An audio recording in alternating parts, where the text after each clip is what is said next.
Delhi NCR समेत उत्तर भारत में कड़ाके की ठंड। दिल्ली, पंजाब, हरियाणा और उत्तर प्रदेश में शीतलहर का रेड अलर्ट जारी। जरूरत होने पर ही घर से निकलने की सलाह दी गई। दिल्ली में प्रदूषण का स्तर फिर खतरनाक स्तर पर पहुंचा। कई जगह AQI 400 के पार दर्ज किया गया। नए साल पर मजा हो सकता है क्योंकि उत्तर भारत के 5 राज्यों में बारिश का अलर्ट। दिल्ली, हिमाचल, उत्तराखंड, जम्मू कश्मीर और हरियाणा में हो सकती है झमाझम बारिश। मुंबई के भांडुप में बेकाबू बेस्ट की बस ने कई लोगों को कुचल दिया। हादसे में 4 लोगों की मौत, 9 घायल। डीआरडीओ ने 120 किलोमीटर रेंज वाली पिनाका गाइडेड रॉकेट का किया सफल परीक्षण। रक्षा मंत्री राजनाथ सिंह ने दी बधाई। देहरादून में त्रिपुरा के छात्र की हत्या का मामला। सीएम धामी ने छात्र के पिता को आर्थिक मदद के लिए निर्देश दिए। अंचेल चकवा के पिता को 4,12,000 की पहली किस्त जारी की गई। मॉस्को में राष्ट्रपति पुतिन के घर पर 91 ड्रोन से हमला। रूस का यूक्रेन पर हमले का आरोप। जेलेंस्की ने हमले के आरोपों को नकार दिया। बांग्लादेश की पूर्व पीएम खालिदा जिया का 80 साल की उम्र में निधन। लंबे समय से बीमार चल रही थी खालिदा जिया बांग्लादेश की पहली प्रधानमंत्री थी। बांग्लादेश में हिंदुओं पर मंडरा रहा है बहुत बड़ा खतरा। बांग्लादेश में हिंदू और बौद्ध समुदाय के 2 लाख लोगों को मारने की साजिश। चटगांव में मिला साजिश से जुड़ा एक बैनर। बांग्लादेश के फिरोजपुर में एक और हिंदू परिवार को जिंदा जलाने की कोशिश। कट्टरपंथियों ने घर में लगाई आग, जान बचाकर भागे हिंदू परिवार। पश्चिम बंगाल के रीगा में जगन्नाथ मंदिर बनवाने के बाद अब ममता बनर्जी बनवाएंगी महाकाल का मंदिर। जनवरी के दूसरे हफ्ते में सिलीगुड़ी में महाकाल मंदिर की रखेंगी नींव। उत्तराखंड के नैनीताल में बेल्ट खरीदने के दौरान दुकानदार और ग्राहक के बीच मारपीट। सीसीटीवी में कैद हुई पूरी वारदात। उन्नाव रेप केस के आरोपी कुलदीप सिंह सेंगर का बेटी का बड़ा आरोप। कहा दबाव में आकर सीबीआई ने चार्जशीट दायर की है। गुजरात के वडोदरा में पुलिस कार्रवाई में जब्त शराब की 50,000 बोतलों पर चला बुलडोजर। अब 1.25 करोड़ आंकी गई नष्ट की गई शराब की कीमत। गुजरात के वडोदरा में रील बनाने के चक्कर में युवक ने सांप के साथ खिलवाड़ किया। सपेरे की तरह की अजीबोगरीब हरकतें। उत्तर प्रदेश के बरेली में 3 अवैध कॉलोनियों में चले प्रशासन के बुलडोजर। प्रशासन ने लगाया बिना इजाजत कॉलोनी बनाने का आरोप। मध्य प्रदेश के जबलपुर में पार्किंग विवाद में दबंगों ने एक दुकानदार से की मारपीट। सीसीटीवी कैमरे में कैद हुई पूरी घटना। मध्य प्रदेश के उमरिया में एक घर में टाइगर घुसे से मचा हड़कंप। वन विभाग के कर्मचारियों ने घंटों की मशक्कत के बाद टाइगर को बेहोश कर रेस्क्यू किया। देहरादून में जंगल से भटककर शहर में घुसा है सांभर। लोगों की भीड़ से घबराकर पहुंच गया पुलिस चौकी। वन विभाग कर्मियों ने जंगल में पहुंचाया।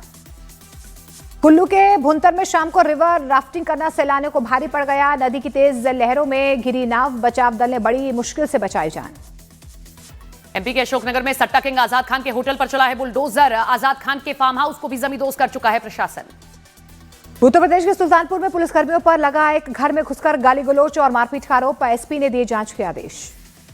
हरियाणा के नूंह में चोरों ने आधी रात को जेवर की दुकान पर किया हाथ साफ। 1 करोड़ के जेवर को लेकर चोर हुए फरार। नए साल का जश्न मनाने वाल्मीकि टाइगर रिजर्व पहुंचे सैलानियों को जंगल में दिखी भालू की मस्ती। सैलानियों ने अपने कैमरे में रिकॉर्ड कर लिया। राजस्थान के डूंगरपुर में एक बैठक में भिड़ गए उदयपुर और बांसवाड़ा के सांसद। सुरक्षा कर्मियों को करना पड़ा बीच बचाव। भोपाल में चोरों का शातिर कारनामा। सुरक्षा में तैनात खूंखार कुत्तों को शांत करने के लिए पहले खिलाया मांस, फिर दीवार फांदकर चोरी की। बेंगलुरु के कोगिलो में तोड़फोड़ के बाद कर्नाटक के deputy CM DK Shivakumar ने किया इलाके का दौरा। अतिक्रमण विरोधी कार्रवाई पर उठाए सवाल। मध्य प्रदेश के इंदौर में सड़क निर्माण में रुकावट बन रहे अवैध घरों पर चला बुलडोजर। कुछ लोगों ने घरों के बाहर लगाए स्टे ऑर्डर के पोस्टर। राजस्थान के पर्यावरण मंत्री संजय शर्मा पर चढ़ा फिल्म धुरंधर का जादू। फिल्म स्टार अक्षय खन्ना के स्टाइल में किया डांस। राजस्थान के जोधपुर में ई रिक्शा कंपनी से परेशान शख्स ने गधे से खिंचवाया ई रिक्शा। कंपनी ने ध्यान नहीं दिया तो लगा दी आग। लखनऊ में एमओसी एयरपोर्ट के पास बने अवैध रॉ हाउस पर चढ़ा है बुलडोजर। बिल्डर सील तोड़वा कर करवाया गया था निर्माण। उत्तर प्रदेश के हाथरस में एक युवक से मारपीट का वीडियो सोशल मीडिया पर वायरल। पुलिस ने दोषियों पर कार्रवाई का भरोसा दिया। आगरा में पति के साथ प्रेमिका को देखकर भड़की पत्नी। बीच सड़क पर कर दी पति की प्रेमिका की पिटाई। धान किसानों को सरकार का बड़ा तोहफा। पीलीभीत में भारत का दूसरा बासमती बीज उत्पादन केंद्र जल्द शुरू होगा। केंद्रीय वाणिज्य मंत्री पीयूष गोयल और सांसद जितिन प्रसाद के प्रयासों से 7 एकड़ भूमि आवंटित। जयपुर में जेसीबी के शोरूम और गोदाम में लगी भीषण आग। करोड़ों का मशीनें जलकर खाक हो गई हैं। बड़ी मशक्कत के बाद आग पर काबू पाया गया। मध्य प्रदेश के देवास में फोम की फैक्ट्री में लगी आग को बुझाने में दमकल की गाड़ियों ने घंटों मशक्कत की। लाखों का माल जलकर खाक। यूपी के गाजीपुर में आग लगने से 6 झोपड़ियों में लगी आग। लाखों के नुकसान की खबर। जम्मू कश्मीर के उधमपुर सेना का बड़ा तलाशी अभियान। एक खाली AK-47 मैगजीन और 7 राउंड बरामद। जम्मू में पाकिस्तानी गुब्बारा मिलने से हड़कंप मच गया। जांच में जुटी हैं सुरक्षा एजेंसियां। नए साल से पहले जम्मू कश्मीर में लाइन ऑफ कंट्रोल के पास बीएसएफ ने कड़ी निगरानी और ज्यादा कड़ी कर दी है। पाकिस्तानी घुसपैठियों को रोकने के लिए चप्पे चप्पे पर पैनी नजर। जम्मू के पास LOC पर बॉर्डर सिक्योरिटी फोर्स ने बढ़ाई सख्ती। नए साल से पहले किसी भी तरह की घुसपैठ को रोकने के लिए जवान है मुस्तैद।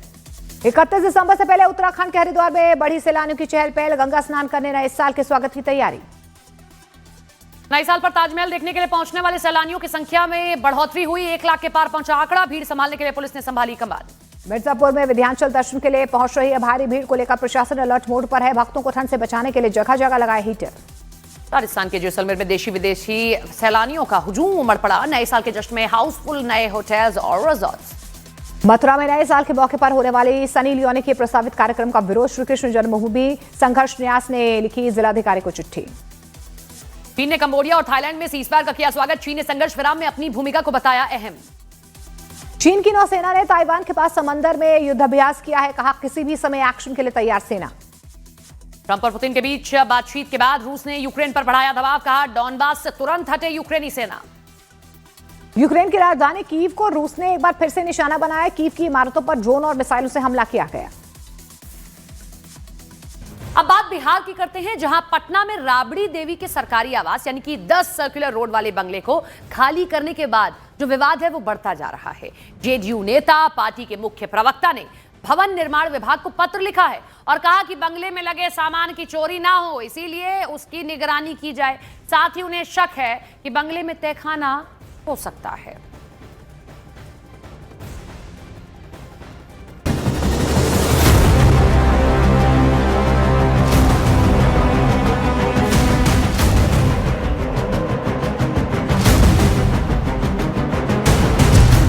क्या राबड़ी देवी के बंगले में है तहखाना? क्या चोरी होने वाली है 10 सर्कुलर रोड के बंगले की टोटी?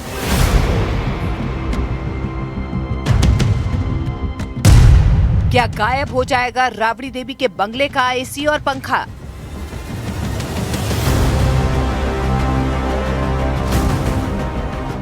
ये सवाल इसीलिए खड़ा हुआ क्योंकि बिहार की सियासत में करीब 2 दशकों तक सत्ता और विपक्ष की धुरी रहा पूर्व मुख्यमंत्री राबड़ी देवी का पटना का 10 सर्कुलर रोड वाला बंगला खाली होने लगा है। और इसी बीच जेडीयू प्रवक्ता नीरज कुमार ने भवन निर्माण विभाग को एक चिट्ठी लिख दी। चिट्ठी में उन्होंने लिखा है कि बंगले की चीजें चोरी ना हो, इसीलिए उनकी निगरानी की जाए। जेडीयू प्रवक्ता नीरज कुमार ने अपनी चिट्ठी में लिखा कि बंगले में मौजूद सभी सरकारी चीजों की विधिवत निगरानी हो, जिसमें पंखे, एसी, बाथरूम फिटिंग, टूटी, गीजर, शौचालय का कम्बोर्ड, खिड़की और दरवाजों के पर्दे शामिल हैं। जेडीयू प्रवक्ता नीरज कुमार को ये भी शक है कि बंगले में कोई छिपा हुआ तहखाना भी हो सकता है। वहाँ तहखाना पर अगर संभवतः बना हुआ होगा, जो सामान है वो सरकारी सामान कहीं निजी इस्तेमाल के लिए वह परिवार लेकर वहां से निकल नहीं जाए, इस पर कड़ी निगरानी रखनी चाहिए। जेडीयू के नीरज कुमार ने आरोप लगाया है कि 10 सर्कुलर रोड के बंगले में लालू परिवार की काली कमाई छिपी हो सकती है और हो सकता है कि उस अकूत संपत्ति को छिपाने के लिए उन्होंने बंगले में कोई सीक्रेट तहखाना भी बनाया हो, जिसमें पैसा, कागजात, हीरे, जवाहरात भी छिपे हो सकते हैं। और इसीलिए भवन निर्माण विभाग को घर खाली करते वक्त हर चीज पर नजर रखनी होगी। उस घर के अंदर तो तहखाना भी हो सकता है। वहां पर जमीन का डीड, सोना, चांदी, रुपया, अरे सब तो कर्म दुनिया का एको को बचा हुआ है नहीं। तो निश्चित रूप से हमारी आशंका है, इसलिए सरकार सचेत रहे। नीरज कुमार ये आरोप यूं ही नहीं लगा रहे हैं, बल्कि उन्होंने तर्क दिया है कि उन्होंने चिट्ठी तब लिखी जब कुछ दिन पहले रातों रात 10 सर्कुलर रोड वाले बंगले से कुछ चीजें दूसरी जगह शिफ्ट की गई थी। इससे जुड़ी तस्वीरें भी सामने आईं। इन तस्वीरों में दिखा कि रात के अंधेरे में कुछ पिकअप वैन बंगले से निकली, जिनमें गमले और पौधे रखे हुए थे। उन्होंने सवाल पूछा कि 10 सर्कुलर रोड पर जो पौधे और गमले थे वो किसके थे। 10 सर्कुलर रोड से रात में किसकी आज्ञा से, किसने अनुमति प्रदान किया कि वहां से पेड़ पौधे ले जाए जाने का मीडिया फुटेज आया है। सवाल यह उठता है कि वो पेड़ पौधा किसका, क्या लालू जी के परिवार की निजी जागीर है या सरकारी उद्यान विभाग से यह गमला उपलब्ध कराया गया है। राबड़ी देवी के बंगले पर जेडीयू नेता ने बयान दिया तो आरजेडी नेता भी चुप नहीं बैठे। उन्होंने बिहार सरकार को चुनौती दे डाली कि वो राबड़ी देवी समेत सभी मंत्रियों के बंगले खुदवाएं। सीधी चुनौती है आदरणीय मुख्यमंत्री जी से, सरकार से, कि वो एक आदेश जारी करें और सारे बंगले का जिन माननीय मंत्रियों को जिनको ये आवंटित हुआ है सबके यहाँ तक खाने खुदवाए जाएं। राबड़ी देवी जी के 10 नंबर बंगले में भी खुदाई हो। साल 2005 में सत्ता गंवाने के बाद लालू राबड़ी परिवार एक अन्य मार्ग से निकलकर 10 सर्कुलर रोड में शिफ्ट हुआ। तब से ये जगह लालू परिवार का पावर सेंटर रहा है, लेकिन अब वो सेंटर बदल रहा है क्योंकि राज्य सरकार के भवन निर्माण विभाग ने राबड़ी देवी को 25 नवंबर को ही 10 सर्कुलर रोड स्थित बंगला खाली करने का निर्देश दे दिया था और 25 दिसंबर को राबड़ी देवी को निर्देश मिले 1 महीना हो चुका है। सरकारी आदेश के तहत उन्हें होर्डिंग्स रोड स्थित बंगला नंबर 39 में शिफ्ट होने के लिए कहा गया है क्योंकि भवन निर्माण विभाग ने कहा कि विधान परिषद में विपक्ष के नेता को यही बंगला मिलेगा और इसीलिए रातों रात सामान की शिफ्टिंग शुरू हो गई। लेकिन जेडीयू नेता की चिट्ठी और आशंकाओं ने एक नया बखेड़ा खड़ा कर दिया है और वो बखेड़ा है 10 सर्कुलर रोड के बंगले के सामान का, क्योंकि जेडीयू को शक है कि राबड़ी देवी के बंगले से सामान गायब हो सकता है।